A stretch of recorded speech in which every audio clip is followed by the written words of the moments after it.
Linet Karenyi Kore has made it clear that she does not align herself with CCC Karenyi, the interim secretary general of the Citizen Coalition for Change. Azvipere mushe noda kuti Karenyi Kore aiwa weimwe function ya CCC Citizen Coalition for Change ubuda pachena chiti aiwa I'm not linked na CCC Karenyi. Saka bina mashoko ataura aiwa ne mashoko azonziwa nevanhu kuti bo subscribe bo like wotira on the bell icon. Notandira mashoko ekuti kutaura chokwadi a person anedzaka mukwanira chaiye ungakwanisa kuti uri munhu wemunhu.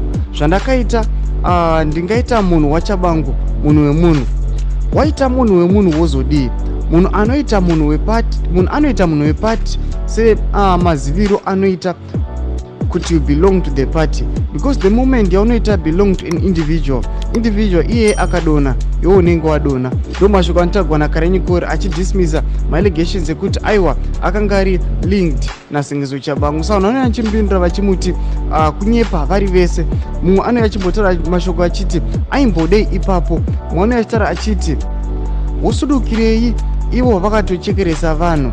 Mumwe anouya achitaura mashoko ekuti I used to respect these women izvo mutengesi. Ndo mashoko anouya achireplywa nevanhu pama allegations akataura kuti I'm not linked naCCC Karenyi. Tachimbotidzai mafungiro enyu munoti kudii pamusoro pemashoko awa. Pinai comment section medu, musanga no subscribe, kulike, chero tina on the bell icon.